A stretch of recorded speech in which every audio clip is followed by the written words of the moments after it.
Hi guys, welcome to വീലേഡ്. Albert ഐൻസ്റ്റൈന് ശേഷം ലോകം കണ്ട ഏറ്റവും മികച്ച ശാസ്ത്രജ്ഞരിൽ ഒരാളായിരുന്നു സ്റ്റീഫൻ ഹോക്കിൻസ്. വർഷം 1663. ഹോക്കിൻസിന് വെറും 21 വയസ്സ് മാത്രം പ്രായമുണ്ടായിരുന്നപ്പോൾ ALS അഥവാ അമിട്രോഫിക് ലാറ്ററൽ സ്ക്ലിറോസിസ് എന്ന മോട്ടോർ ന്യൂറോൺ ഡിസീസ് അദ്ദേഹത്തെ ബാധിക്കുകയും ഏതാനും കുറച്ചു വർഷങ്ങൾ മാത്രമേ അദ്ദേഹം ജീവനോടെ ഇനി കാണുകയുള്ളൂ എന്ന് വിധി എഴുതിയ വിധികളെയെല്ലാം തൻ്റെ ജീവിതം കൊണ്ട് തന്നെ വലിച്ചു കീറി പിന്നീടുള്ള 50 വർഷക്കാലം ശാസ്ത്രലോകത്തെ തൻ്റെ സംഭാവനകളെ സമ്പന്നമാക്കിയ മഹാപ്രതിഭയായിരുന്നു അദ്ദേഹം. അദ്ദേഹത്തിനായി പ്രത്യേകം നിർമ്മിച്ച കമ്പ്യൂട്ടറുകളുടെ സഹായത്തോടെ പ്രപഞ്ചത്തെക്കുറിച്ചുള്ള അതിസങ്കീർണമായ വിഷയങ്ങൾ പോലും സാധാരണക്കാരന് മനസ്സിലാകുന്ന ഭാഷയിൽ അദ്ദേഹം വിശദീകരിക്കുകയും ചെയ്തു. ഇന്ന് നമ്മൾ ചർച്ച ചെയ്യാൻ പോകുന്നതും ഹോക്കിൻസ് മനുഷ്യരാശിക്കും ഭൂമിക്കും നൽകിയിട്ടുള്ള ചില മുന്നറിയിപ്പുകളെ കുറിച്ചാണ്. അടുത്ത 200 വർഷത്തിനുള്ളിൽ ഭൂമിക്ക് സംഭവിക്കുവാൻ സാധ്യതയുണ്ടെന്ന് അദ്ദേഹം പ്രവചിച്ച കാര്യങ്ങൾ. ഇത് ഏതെങ്കിലും ഒരു വ്യക്തിയുടെ വെറും ഭാവനയിൽ നിന്നും ഉരുത്തിരിഞ്ഞു വന്ന ഒന്നായിരുന്നില്ല. ശാസ്ത്രീയപരമായ നിരീക്ഷണങ്ങളുടെയും പരീക്ഷണങ്ങളുടെയും പഠനങ്ങളുടെയും അടിസ്ഥാനത്തിൽ രൂപം കൊണ്ടുവന്നിട്ടുള്ള പ്രവചനങ്ങളാണവ. ഒന്നാമതായി അദ്ദേഹം നടത്തിയ പ്രവചനം ഇതായിരുന്നു: അന്യഗ്രഹ ജീവികൾ നമ്മുടെ ഭൂമി കീഴടക്കും. നമ്മൾ ഈ പ്രപഞ്ചത്തിലെ തന്നെ ഏക ജീവികളാണ് എന്ന് വിശ്വസിക്കുന്ന ഒരു കൂട്ടം മനുഷ്യരുണ്ട്. എന്നാൽ ഹോക്കിൻസ് ഇതിന് തീർത്തും എതിരായിരുന്നു. അന്യഗ്രഹങ്ങളിൽ ജീവനുണ്ടെന്നും ഒരു ദിവസം അവർ നമ്മളെ കണ്ടെത്തുമെന്നും അദ്ദേഹം ഉറച്ചു വിശ്വസിച്ചിരുന്നു. ഇനി അങ്ങനെ സംഭവിക്കുകയാണെങ്കിൽ അത് മനുഷ്യരാശിയുടെ തന്നെ അവസാനമായിരിക്കുമെന്നും അദ്ദേഹം മുന്നറിയിപ്പ് നൽകി. ഹോക്കിൻസിന്റെ വാക്കുകളെ മനുഷ്യർ എങ്ങനെയാണോ ലാബുകളിൽ എലികളെ പഠനത്തിന് വിധേയമാക്കുന്നത്, അതുപോലെ തന്നെ നമ്മളെയും അവർ പഠനത്തിന് വിധേയമാക്കും. ഈ പ്രവചനം സിനിമാ കഥ പോലെ തോന്നാമെങ്കിലും ഇതിലെ ആശങ്ക വളരെ വലുതാണ്. ശക്തരായ ഒരു ജീവിവർഗം ദുർബലരായ മറ്റൊരു കൂട്ടത്തെ കണ്ടുമുട്ടുമ്പോൾ തീർത്തും സംഭവിക്കാൻ സാധ്യതയുള്ള കാര്യങ്ങളിൽ ഒന്നുമാണത്. രണ്ടാമതായി അദ്ദേഹം നടത്തിയ പ്രവചനങ്ങളിൽ ഒന്നായിരുന്നു മൾട്ടിവേഴ്സ് തിയറിയും നമ്മുടെ പ്രപഞ്ചത്തിന്റെ അവസാനവും. ബിഗ് ബാങ് തിയറി നമുക്കെല്ലാവർക്കും സുപരിചിതമാണ്. എന്നാൽ ഹോക്കിൻസ് വിശ്വസിച്ചത് ഒരു ബിഗ് ബാങ് മാത്രമല്ല, അനേകം ബിഗ് ബാങ്ങുകൾ ഒരേ സമയം ഉണ്ടായിട്ടുണ്ടെന്നാണ്. ഓരോ ബിഗ് ബാങ്ങും ഓരോ പ്രപഞ്ചത്തെ സൃഷ്ടിക്കുകയും ചെയ്തു. ഇതാണ് മൾട്ടിവേഴ്സ് തിയറിയെക്കുറിച്ചുള്ള അദ്ദേഹത്തിന്റെ കാഴ്ചപ്പാട്. ഹോക്കിൻസിന്റെ അവസാന ഗവേഷണ പ്രബന്ധങ്ങളിലൊന്ന് നമ്മുടെ പ്രപഞ്ചത്തിന്റെ വിധി എന്തായിരിക്കും എന്നതിനെ കുറിച്ചായിരുന്നു. A smooth exit from eternal inflation എന്നു പേരുള്ള ആ പ്രബന്ധത്തിൽ അദ്ദേഹം പറയുന്നത് നമ്മുടെ പ്രപഞ്ചം പതിയെ പതിയെ ഇരുട്ടിലേക്ക് മറഞ്ഞു പോകുമെന്നാണ്. നക്ഷത്രങ്ങൾ പോലും ഇല്ലാതായി പ്രകാശം പൂർണ്ണമായും അപ്രത്യക്ഷമാകുകയും ഒരു തുള്ളി വെളിച്ചം പോലുമില്ലാത്ത ആ ഇരുട്ടിൽ നമ്മുടെ പ്രപഞ്ചം മറ്റൊരു പ്രപഞ്ചത്തിലേക്ക് യാത്ര ചെയ്യുവാൻ ശ്രമിക്കുമെന്നും അദ്ദേഹം സൂചിപ്പിക്കുന്നു. മൂന്നാമതായി അദ്ദേഹം മുൻകൂട്ട് വച്ച പ്രവചനം ഇതായിരുന്നു: മനുഷ്യൻ നിർമ്മിക്കുന്ന നിർമ്മിത ബുദ്ധി മനുഷ്യനെ തന്നെ ഭരിക്കുവാനായി ആരംഭിക്കും.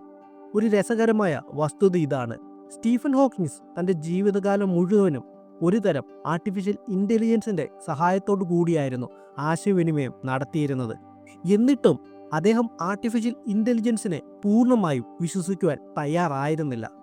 തുടക്കത്തിൽ മനുഷ്യന്റെ ജീവിതം എളുപ്പമാക്കുവാൻ ആർട്ടിഫിഷ്യൽ ഇൻ്റലിജൻസ് വികസിക്കപ്പെടുമെങ്കിലും ഒരു പരിധി കഴിഞ്ഞാൽ അത് സ്വയം ഭരണം നേടുകയും മനുഷ്യരാശിയെ നശിപ്പിക്കാൻ ശേഷിയുള്ള ഒന്നായി മാറുമെന്നും അദ്ദേഹം ഭയപ്പെട്ടിരുന്നു.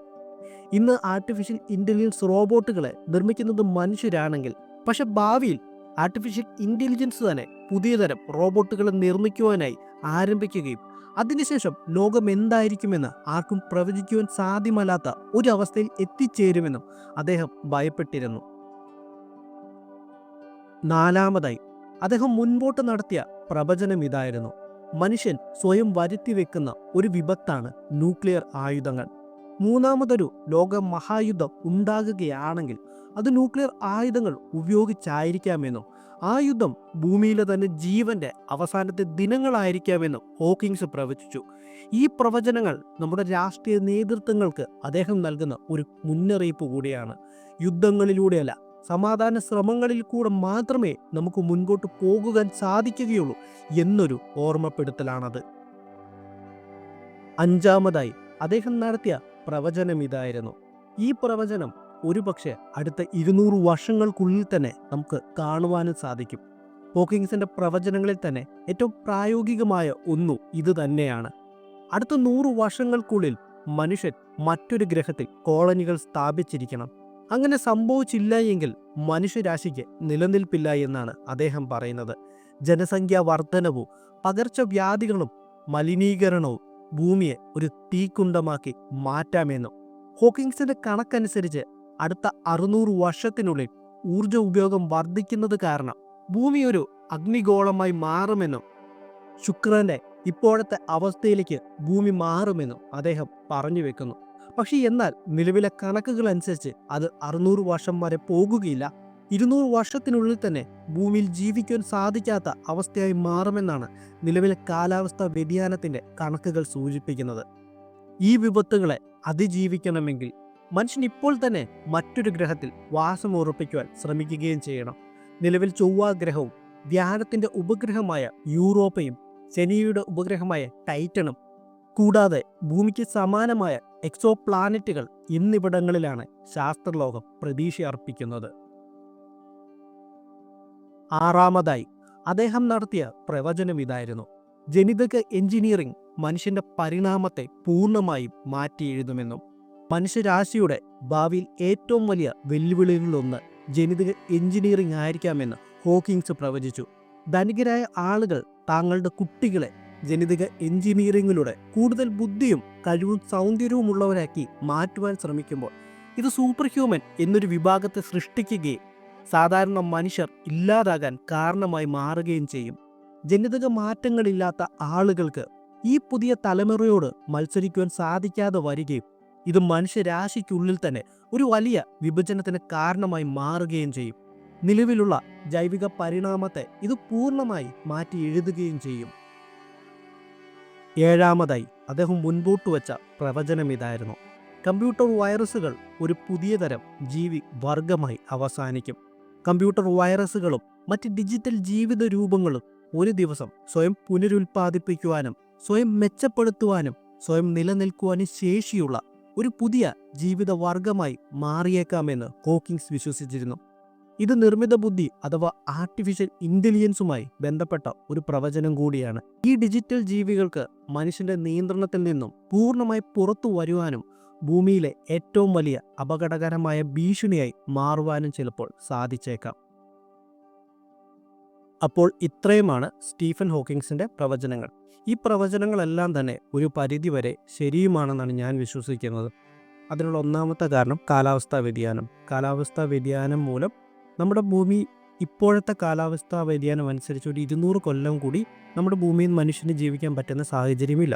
ഒരു 10-50 വർഷം കഴിയുമ്പോൾ തന്നെ നമുക്കിവിടെ ജീവിക്കാൻ പറ്റാത്ത അവസ്ഥയിലേക്ക് ഭൂമി മാറാനുള്ള സാധ്യതകൾ വളരെ കൂടുതലാണ്. നിലവിലെ കാലാവസ്ഥാ വ്യതിയാനം ഇങ്ങനെ തന്നെ പോവുകയാണെങ്കിൽ അത് നമ്മൾ വളരെ വലിയ രീതിയിൽ നിയന്ത്രിക്കുകയാണെങ്കിലുള്ള കാര്യങ്ങൾ ചിലപ്പോൾ വ്യത്യസ്തമായി വന്നെന്നിരിക്കാം. അപ്പോൾ അങ്ങനെ വരികയാണെങ്കിൽ സ്വാഭാവികമായിട്ടും നമുക്ക് ഭൂമിയിൽ ജീവിക്കാൻ പറ്റാത്ത അവസ്ഥ വരികയും എക്സോ പ്ലാനറ്റുകളായിട്ടുള്ള മറ്റ് ഗ്രഹങ്ങളിലേക്ക് നമുക്ക് ചിലപ്പോൾ മാറി താമസിക്കേണ്ടതൊക്കെ ആയിട്ട് ചിലപ്പം വന്നെന്നൊക്കെ ഇരിക്കാം. ഇനി രണ്ടാമതായിട്ടുള്ള കാര്യമാണ് ആർട്ടിഫിഷ്യൽ ഇൻ്റലിജൻസ്. എൻ്റെ ജീവിതത്തിൽ ഞാൻ ഏറ്റവും കൂടുതൽ ആഗ്രഹിക്കുന്ന ചുരുക്കം ചില കാര്യങ്ങളിലൊന്നാണ്, സപ്പോസ് ഇപ്പോൾ ഞാൻ എന്തിനാണോ തയ്യാറെടുക്കുന്നത് അതെൻ്റെ ജീവിതത്തിൽ നടന്നില്ല എങ്കിൽ സ്വാഭാവികമായിട്ട് അടുത്തതെന്ത് എന്നുള്ളൊരു ചോദ്യമുണ്ട്. ആ അടുത്തതെന്ത് എന്നുള്ള ചോദ്യത്തിൽ എൻ്റെ മനസ്സിലെക്കാലോ ഉള്ളത് ആർട്ടിഫിഷ്യൽ ഇൻ്റലിജൻസിൽ ഒരു PhD എടുക്കുക എന്നുള്ളതാണ്. അത് കുറേ വർഷങ്ങളായിട്ട് തന്നെ എൻ്റെ മനസ്സിൽ കിടക്കുന്ന ഒരു ആഗ്രഹങ്ങളിൽ ഒന്നുമാണ്. അപ്പോൾ അങ്ങനെ അതിനുവേണ്ടി തയ്യാറെടുക്കുന്നുള്ളൊരു ആളെന്ന നിലയിലും എൻ്റെ പേഴ്സണൽ ഒപ്പീനിയൻ ഇതാണ്. ആർട്ടിഫിഷ്യൽ ഇൻ്റലിജൻസ് എന്ന് പറയുന്നത് വളരെ ഡേഞ്ചറസ് ആയിട്ടുള്ളൊരൊന്നാണ്. ഇപ്പം അത്യാവശ്യം നല്ലൊരു സോഫ്റ്റ്വെയർ കോഡ് ചെയ്യുന്ന ഒരാൾക്കറിയാം നമ്മുടെ സോഫ്റ്റ്വെയറിനകത്ത് വരുന്ന ഏതൊരു ചെറിയൊരു ബഗ് പോലും നമുക്കതുകൊണ്ടുണ്ടാക്കുന്ന പ്രശ്നങ്ങൾ എത്ര വലുതാണെന്ന് നമുക്കറിയാം. അങ്ങനെയാണെങ്കിൽ സ്വയം ചിന്തിക്കുവാൻ കേപ്പബിൾ ആയിട്ടുള്ള ഒരു നിർമ്മിത ബുദ്ധിക്ക് എന്തൊക്കെ ചെയ്യുവാനായിട്ട് സാധിക്കും? അതിന് സ്വന്തമായിട്ട് തീർച്ചയായിട്ടും പുതിയ പുതിയ സോഫ്റ്റ്വെയർസുകളെ ക്രിയേറ്റ് ചെയ്യാനും നമ്മുടെ എൻ്റയർ നെറ്റ്വർക്ക് സിസ്റ്റത്തിൽ തകരാറുകൾ ഉണ്ടാക്കാനും നമ്മുടെ ഭൂമിയിലുള്ള സകല സംവിധാനങ്ങളെയും നിശ്ചലമാക്കി കളയാനും ഒക്കെ ആർട്ടിഫിഷ്യൽ ഇൻ്റലിജൻസിന് സാധിക്കും. അപ്പോൾ അതുകൊണ്ട് തന്നെ ആർട്ടിഫിഷ്യൽ ഇൻ്റലിജൻസിനെ ഞാൻ വലിയൊരു അപകടമായിട്ട് തന്നെയാണ് അവരുടെ കൈകളിലേക്ക് ആർട്ടിഫിഷ്യൽ ഇൻ്റലിജൻസ് എത്തിച്ചേരുന്നതും അപകടകരമായ കാര്യങ്ങളിലൊന്നാണ്. സോ അപ്പോൾ ഞാൻ വീഡിയോ കൺക്ലൂഡ് ചെയ്യുകയാണ്. വീഡിയോ കൺക്ലൂഡ് ചെയ്യുന്നതിന് മുമ്പ് നമ്മുടേത് വളരെ ചെറിയൊരു ചാനലാണ്. നിങ്ങളുടെയൊക്കെ സപ്പോർട്ട് ഉണ്ടെങ്കിൽ മാത്രമേ മുൻപോട്ട് പോകാനായിട്ട് സാധിക്കുകയുള്ളൂ. അപ്പോൾ ടാറ്റാ ബൈ ബൈ. നമുക്ക് അടുത്തൊരു വീഡിയോയിലൂടെ കാണാം.